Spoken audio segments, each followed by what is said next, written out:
Good morning. It's barely morning. Yeah. March 22, Proverbs 22. I love this. I love it. I love it. I love it. I love it. Okay. So, we get some parenting in here. You know I love to talk about parenting. I love kids. Kids make me so happy. And my mom started teaching me to utilize my giftings when I was 4. She put a mic in my hand. And I was naturally a shy child, and I still am an introvert, and so I still deal with some insecurities when it comes to crowds. But my mother did such a great job of working me out of and through that so that I could truly enjoy leadership, working for people, doing leading crowds. Yeah, so I love the possibilities of children. And it makes me so sad when people don't recognize that through their guidance, that child could become such a self-fulfilled person. But they don't become a self-fulfilled person by a parent giving in to all of their insecurities in their childhood. A parent's got to train them through that childhood, and then the child becomes self-fulfilled. At least that's my experience. That's my experience as a child with very purposeful parents, and then as a parent being very purposeful with my children. So I love talking about parenting because it's just such a joy to me. Let's see, where should we start? I guess we'll start at the beginning. Proverbs 22. A good name is rather to be chosen than great riches. A good name. So I'm going to talk later about building your wealth. This concept right here of great riches, this is talking about get rich quick. And people who will get rich quick will step on whoever they have to get there. Actually, building your wealth your name is part of your wealth. Your wealth is more than the money you have in the bank.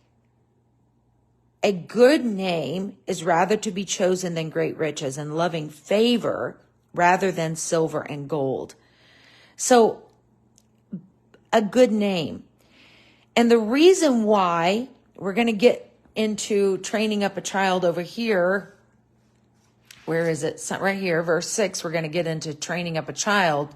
And part of that is teaching your children to honor and respect their reputation and their name. A good name.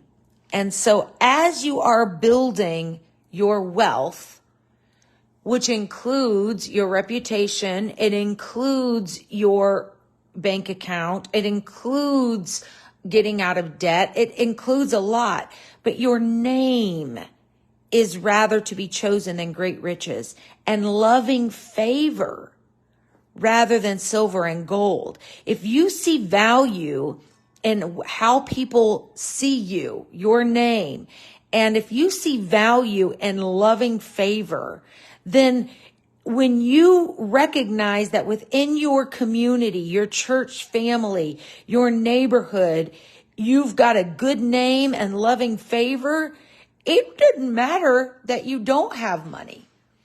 An example of that is my grandmother, Nellie Butler, my mother's mother.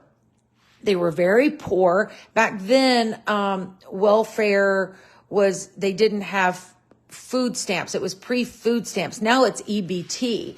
But when I was a kid, it was called food stamps. And then it was something even different than that when my mother was a kid. And it was, oh man, I can't think of what she called it.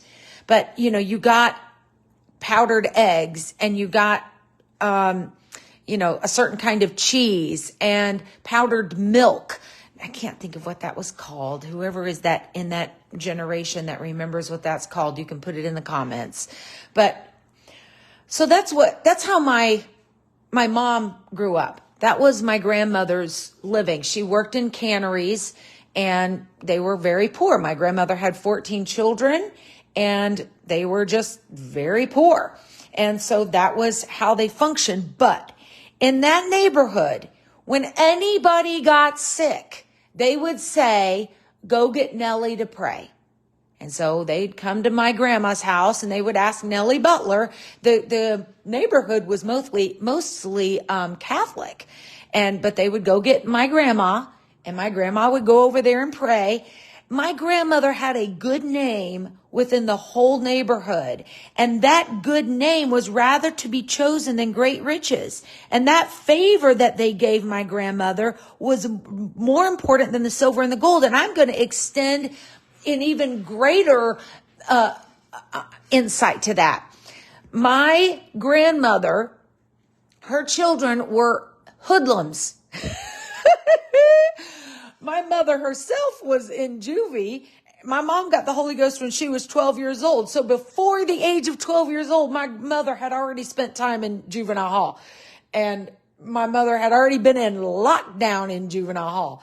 So my grandmother did not have much control over her children. And at one point, she went before a judge on behalf of her son. Okay, we're talking about a good name being valuable. It's greater than riches. A good name has loving favor. Loving favor is more valuable than silver and gold. My grandmother went before that judge and asked the judge if he would entrust, basically be on, oh goodness, what do you call it when you're incarcerated at home? Anyway, if he would just trust her to keep him at home. And somehow that judge had heard through the schooling system what a great woman my grandmother was. And he said, Mrs. Butler, I would not do this for anybody else, but I trust that you are a praying woman, and I'm going to let you take him home. Is that not crazy? So when I talk about building our wealth, I don't mean just what we have in the bank account, although I don't know if I'm going to get into it today. I know I've thought of it when I was going through these verses, but about, living within your means and not going into debt and so forth. But for sure, a good name is rather to be chosen than great riches. It's a good name, a good reputation is going to get you further than money will get you. My grandma Butler taught me that just by her own life. So the rich and the poor meet together. This is interesting. The rich and the poor meet together. The Lord is the maker of them all. Now, first of all, this is talking about how the Lord does not see rich or poor as one being better than another. That's why God is not so concerned with whether or not we are rich or poor. We get to choose how diligent we're going to be with our money. We get to choose how hardworking we're going to be, how much of a saver or a spender we are going to be. We get to choose those things, and we get to dig ourselves out of debt. We get to choose those things. The Lord does not walk around with a rich wand, bibbity bobbity boo. You're rich. And I'm cursing you, you're poor. We kind of see being poor as being a curse, but we should, I'm going to talk about this in just a minute. We should not be frustrated at the Lord, whether or not we are rich or we are poor. We should make very, purposeful choices to do the best that we can. The Lord does not see one greater than the other. Okay? The rich and the poor meet together. Now, I'm going to tell you that in my estimation, when I look at my bank account, I'm going to put myself in the poor category. I try to dress my best when I go out. What I have, my home, I have a house. There are people who do not own a house. And so in that regard, I'm going to put myself in the rich category. I feel like I am blessed abundantly. But when people look at me and automatically think I have a lot of money, I want to put out the idea that people, the longer they are in one place with roots and work the same job for decade after decade, they tend to have more than people who move often.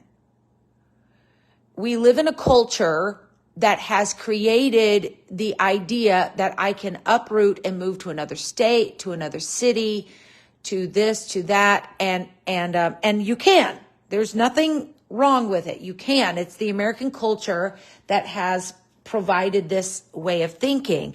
But what I have, and I'm just trying to point out that I feel like I'm poor. If you looked at my bank account, I feel like I'm poor. But if you looked at what I live in and what I possess, this is the outcome of living on the same property that I have lived on since I was 9 years old. I live in the same town I was born in. I have one credit card that I constantly pay off. Does not have a limitless credit. I live within my means is what I'm trying to say. And I've not bought and sold and moved. And I'm trying to think. I don't think I have ever bought brand new furniture. Yes, I did. I bought 2 chairs from Walmart within the last 5 years that were Black Friday, the cheapest little recliners. They were very tiny. They looked like toys when Matteo sat on them. They were super small. I'm just trying to point out the insignificance of them. All of the other furniture that I have ever had in my house has been used, has been given to me, or I bought it used from Goodwill or from thrift stores or from whatever. I just live within my means. And I'm in the same house that I moved into when I was 20 years old. I'm now almost 50. And I'm just pointing out that the nature of choosing perhaps a boring life puts you with more. It just puts you in a different place than people who have transplanted often and who have purchased new furniture, new cars. I think I've bought a new car once. Anyway, I have been blessed. I will say many things have been given to me outside of my means, but my choices have been to stay put. And so it's put me in a position that's kind of an old fashioned way of thinking. I hope to give my home to my children and grandchildren one day. And it's the same home that I've lived in since I was 20 years old. So that's an old fashioned American, that's like pioneer days kind of thinking.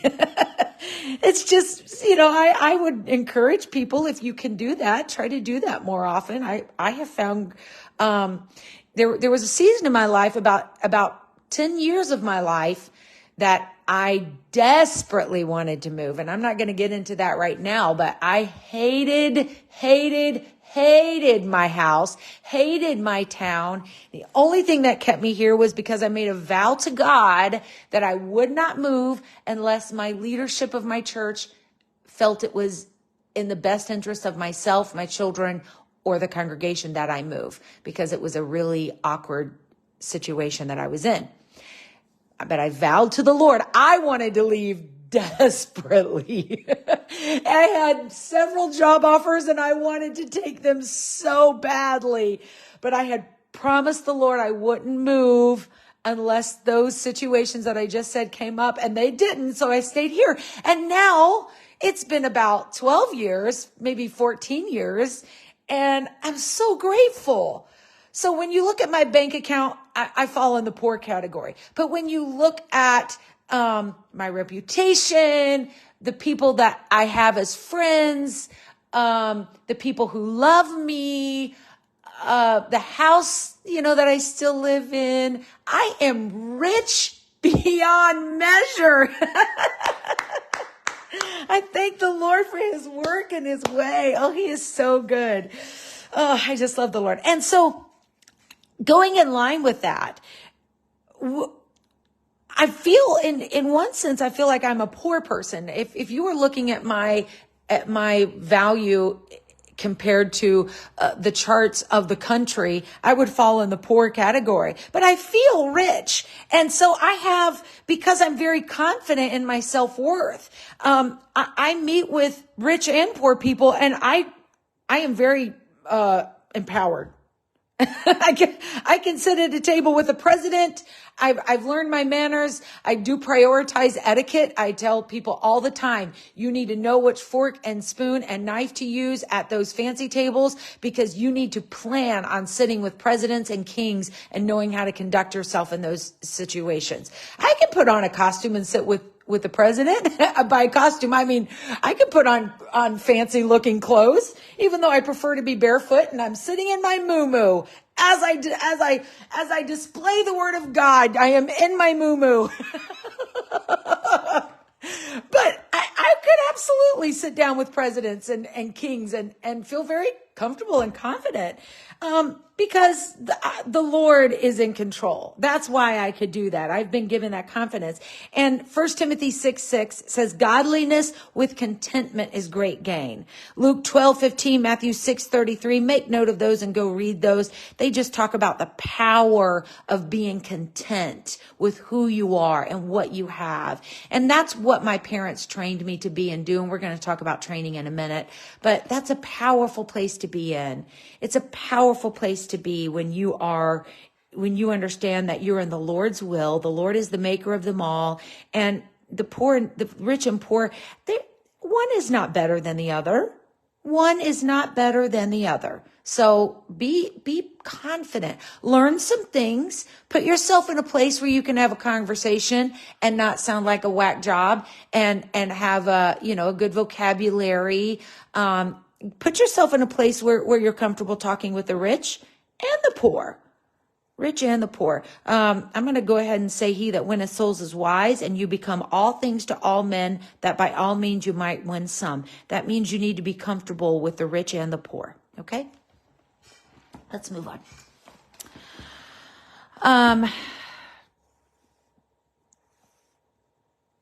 Okay. Verse 7. Let's talk about verse 7 since we're in here. The rich ruleth over the poor, and the borrower is servant to the lender. Now, this is just saying what is the natural occurrence of life. It doesn't say it has to be this, you have to be this way, but this is saying this is what happens. If you borrow money, if you borrow from a credit card company, if you borrow from a bank, if you borrow from a friend, if you borrow money, you are the servant to that person. You owe that person, and you are the servant to that person until you pay it back. And because the rich rules over the poor. Now, this doesn't mean that the rich should be a jerk, but it just is the outcome, because those who have built their wealth, those who have taken the time, who have done the hard thing to purchase properties, to invest their money wisely. They're going to be the ones owning the house that the renter is borrowing from. And that's why it says the rich ruleth over the poor. And this certainly is not giving people who have the advantage of having more in life to be ugly to people who do not. It's just saying this is the natural outcome. And the borrower is servant to the lender. And therefore, build your wealth. And you do that by living within your means. By the same way, when the food is gone, the food is gone. And when time is gone, time is gone. When money is gone, money is gone. And so the same way you can become the master of your time if you sit down and plot out the day. You can become the master of your food if you sit down and plan out what meals are being served when. You can do that with money. I encourage you to hear some studies by Dave Ramsey. He is very encouraging and enlightening about building your wealth. Anyway, build your wealth, figure out a way, read Proverbs 31 and see how hard that woman works. Build your wealth. There is nothing in the Bible that indicates you should be poor. It's the love of money that is the root of all evil, not money. And if you build your wealth, then you are the one. Think about this. If you build your wealth and you invest in properties, you get to be the rich who is renting to the poor. Okay? And that means you get to be the nice rich person renting to the poor. Wouldn't you like to be that person? You can be. But we cannot become a person who has multiple properties and who can care for the poor, who can feed the poor. Listen, this is so funny. This is I'm about to quote a verse that I made into a sort of rhythm kind of thing when my kids were little. And I remember it, but I can't remember the reference. But here it is. Let him that stole steal no more, but rather let him labor, working with his hands that thing which is good, that he may have to give to him that needeth. That's a scripture in the New Testament. It sounds like a Mother Goose kind of thing, so I memorized it that way. Let him that stole steal no more, but rather let him labor, working with his hands that thing which is good, that he may have to give to him that needeth. If you have to give to him that needeth, then you get to be a rich person in this world being good. Okay? Being good. And let's see, there's actually another verse that kind of goes, here we go. Verse 9, he that hath a bountiful eye, this word bountiful means kind, good, and pleasant. If you have built your own wealth, and you've got a kind eye, you're going to be blessed. And this word blessed, it's so funny. The word blessed in our English word, we define it as different things. And depending on what we're thinking about. This word blessed, a lot of times in the Old Testament, the word blessed means happy. This word blessed means adored. Isn't that cool? He that hath a bountiful eye, a kind, good, pleasant eye, shall be adored, for he giveth of his bread to the poor. I'm telling us as women, I don't care if you're 14, 17, 20, 30, 45, 60, 65, put yourself in a position that you have to give to him that needeth. That you have to give that to him that needeth. Okay, so let's see. Is there anything else down in that? Let me point out 17 and 18. These two verses go together, and I feel like they are talking about hearing the elderly, because it says, bow down thine ear and hear the words of the wise.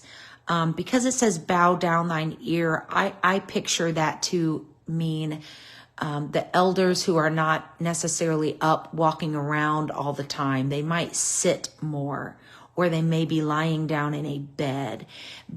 Take the time to hear the elders. Bow down your ear and hear them and apply your heart to their knowledge.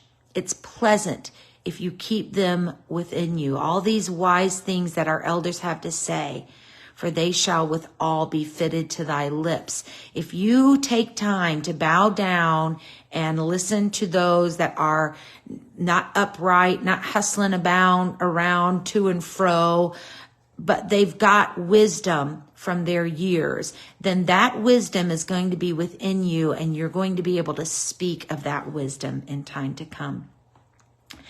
To that regard, let me point out verse 28, and then I'm going to end with talking about training up a child training. Remove not the ancient landmark which thy fathers have set. Oh, this is such a powerful understanding. You know, as I am a very creative person. And so especially when I was younger, I spent a lot of time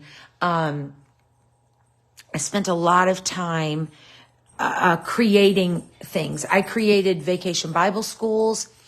I created a vacation Bible school that was a lot of fun.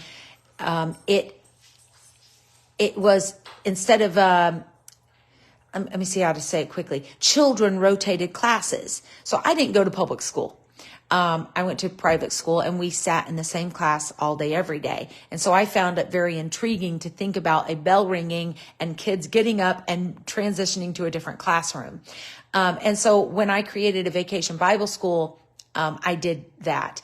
And I had the kids move around. They would spend only a certain amount of time in each classroom. And the teacher, instead of having to learn multiple topics, like instead of the teacher having to have a craft ready for a certain portion of their vacation Bible school time, and then have a lesson ready, and then have a snack ready, and, everything that you would have to do if you had a group of kids for 3 hours of vacation Bible school time, or 2 hours, or whatever it was.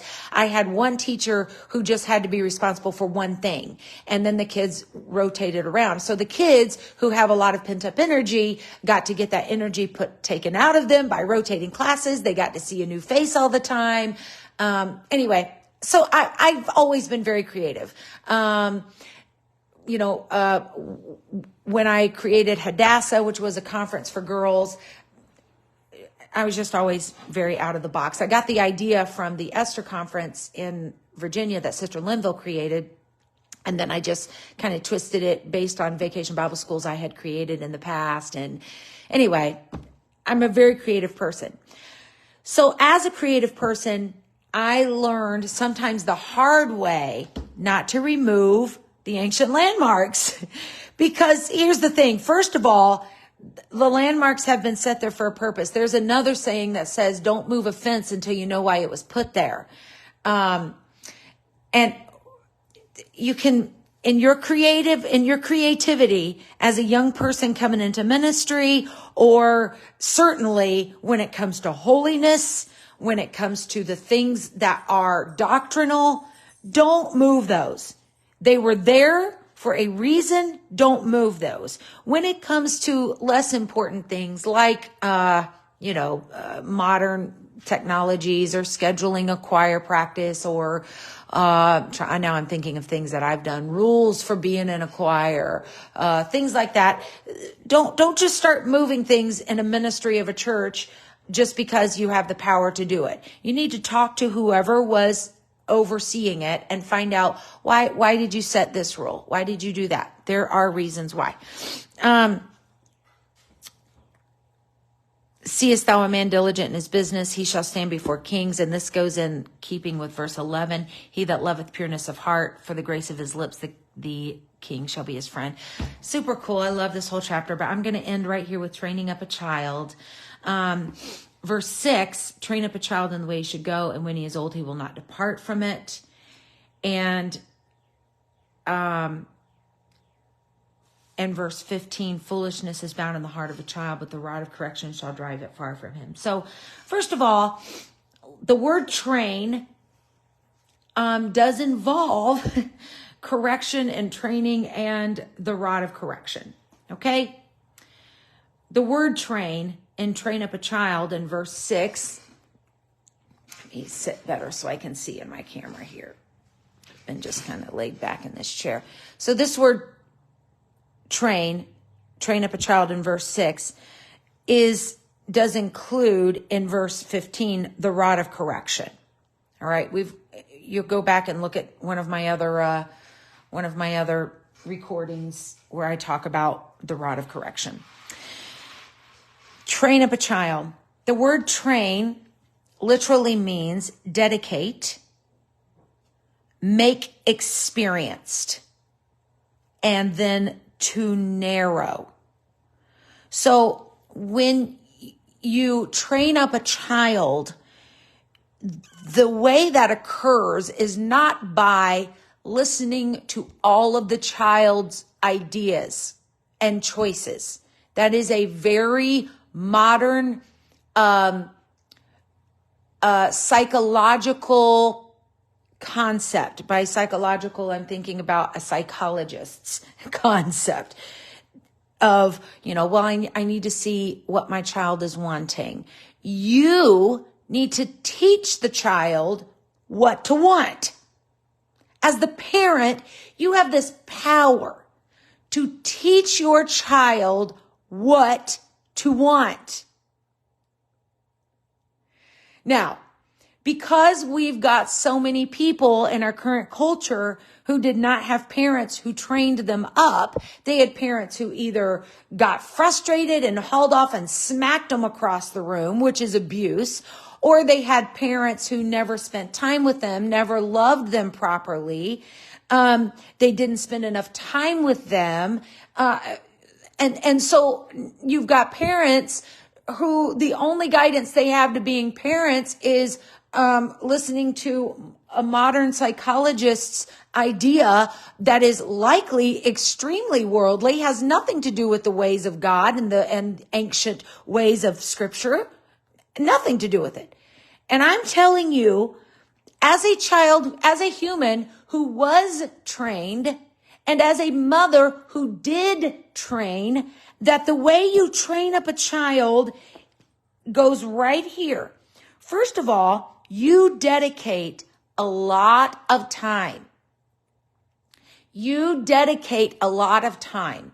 Now, if you cannot be, for financial reasons, a stay-at-home mom, then you're going to have to dedicate your time at a different time than the hours that you are at work.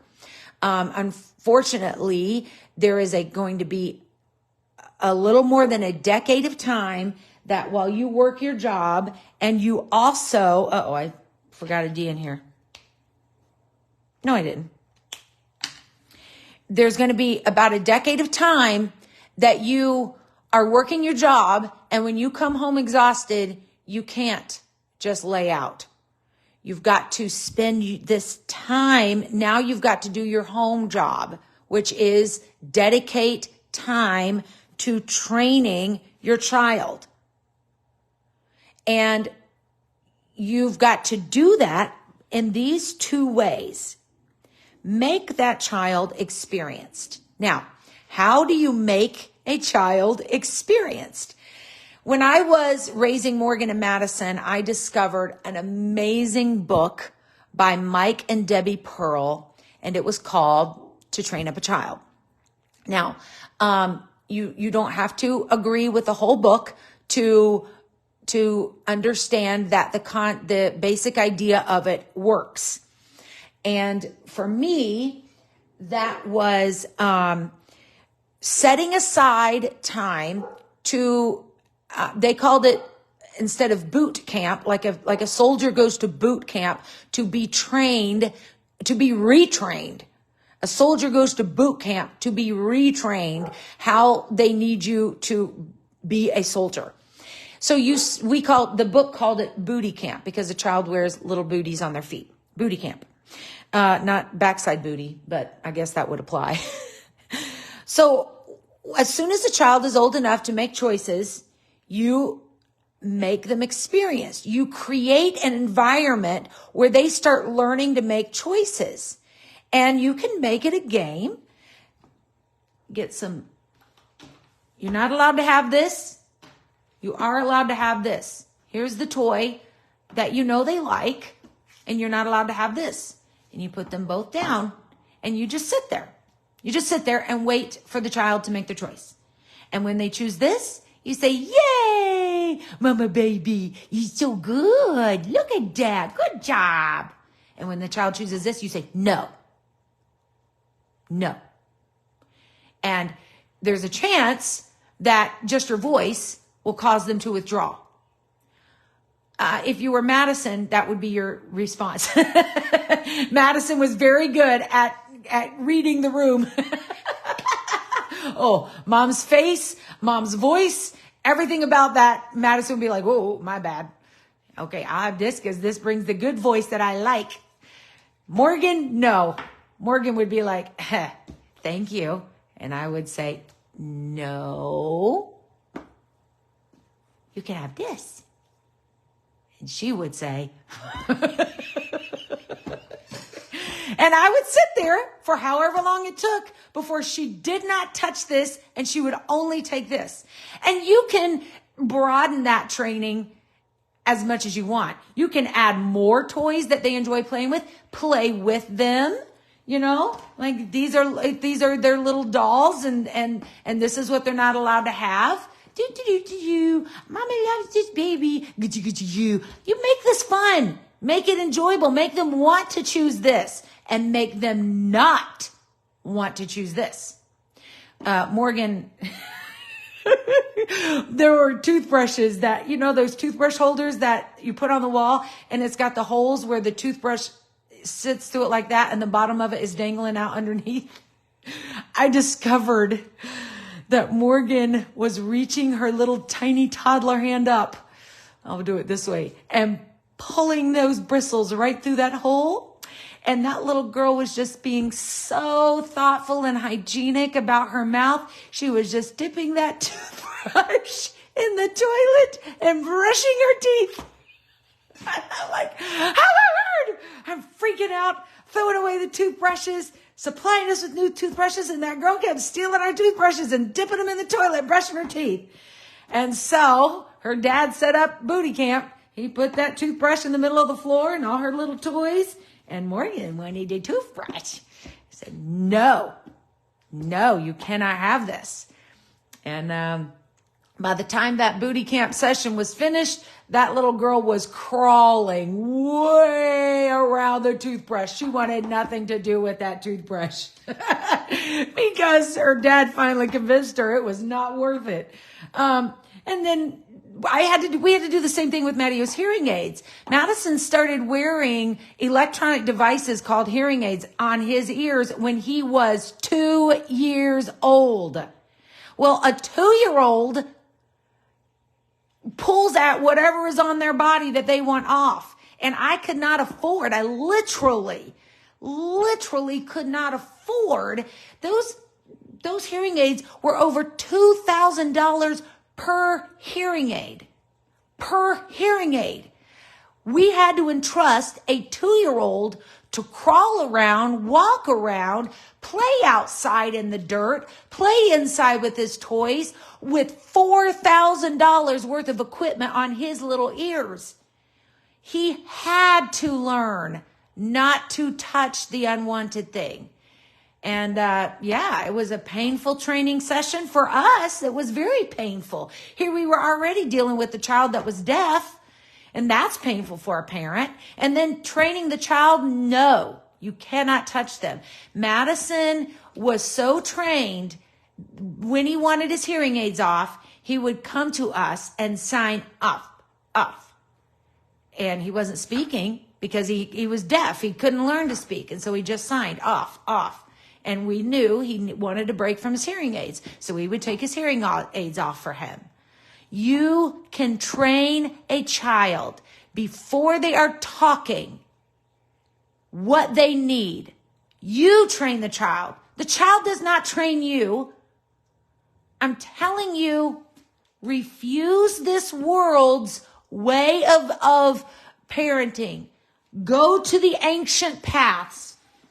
Remove not the ancient landmark which thy fathers have set. Do this. All right, so you got to dedicate a lot of time. Hours upon hours for many, many years. It's not just a day. It's not just a weekend. It's every day of their life. You are dedicated to making them experienced. If you're going to make them experience, that means you're not going to wait around for life to bring something to them. You're going to train them before they get in the scenario. That's what they do with soldiers. Let me tell you right now, the reason that you train a dog to obey you, to come when you're called, is so that the dog catcher doesn't catch them. So that they don't run into another person's yard and get in a fight with the neighbor's dog. You make them experienced. Here's another way we would train Morgan and Madison. We would go for a walk and we would make it like a game. We would say, when I say stop, you stop. Or when I say come here, you come here. And if they ran ahead and stopped, yay, good job. If they ran ahead and didn't stop, we'd go up and we would swat their leg, or there's other things you can do. We actually didn't spank them often in public because it made other people nervous, and we weren't about making other people nervous. But we would, if they had a treat, then they could have the treat. You could fill their pockets with goldfish crackers, and when they obeyed you and stopped, they got to eat a goldfish cracker. Or when they obeyed you and stopped or ran back to you, you could do a silly thing. I mean, make a treat, whatever you want to make it. But what we did was we had Morgan and Madison, you run up on ahead, and we would say stop, kind of like you do musical chairs at times that they weren't expecting it. And if they stopped, and if they came back when we said, they got a reward. If they did not, they got a punishment. That punishment could be a swat, or it could be, not having the treat that they want, whatever you need to do, whatever you feel comfortable doing. And the purpose of that was because when we were walking in a parking lot and we said, stop, I needed my kid to stop.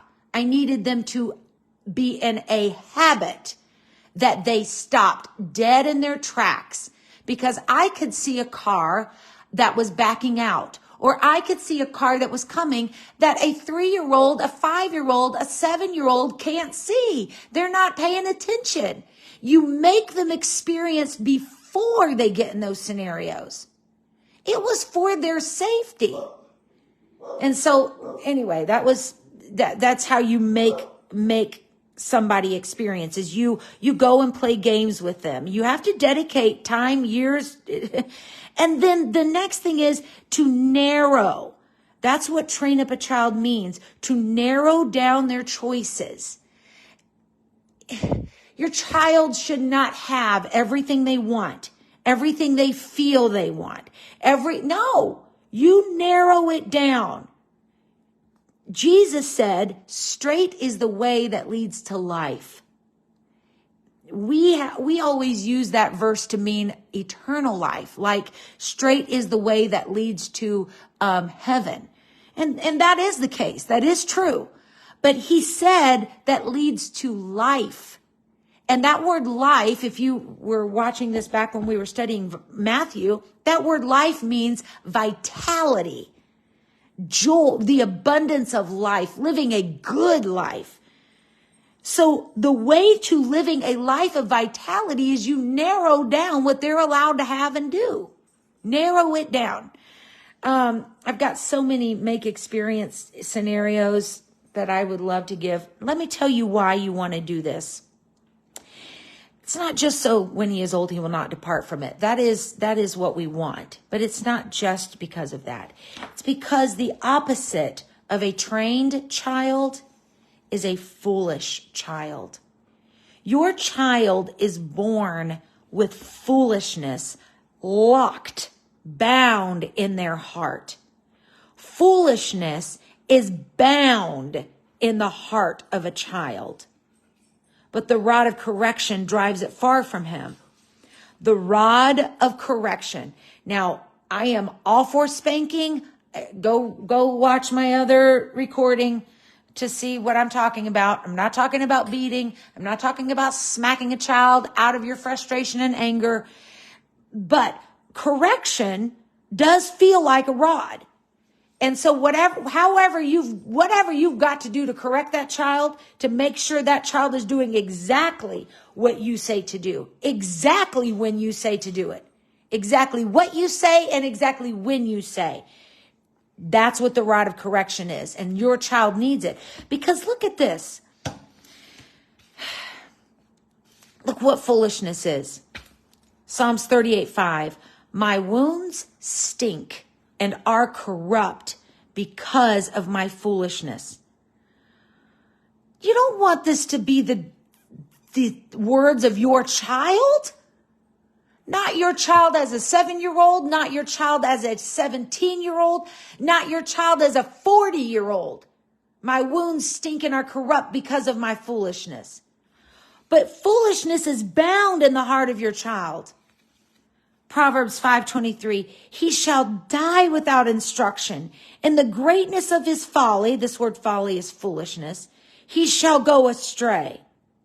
You don't want this to be the case of your child when they're 16, when they're 35, but foolishness is bound in the heart of your child. The foolishness of a man perverteth his way, and his heart fretteth against the Lord. You do not want this to be your child. Not when they're 6, not when they're 12, not when they're 50. But they will be if you do not use the rod of correction and drive it far from him. This was one of my greatest motivations and inspirations for spending all those years and days and hours dedicating my time to making my child experience before they even got in those scenarios, and to narrow down their choices. And it's why I did the very difficult, painful thing of using a rod of correction to drive it far from him, because I did not want this to be who my child was. God bless you. Thank you for joining me today. I love you. Have a good day.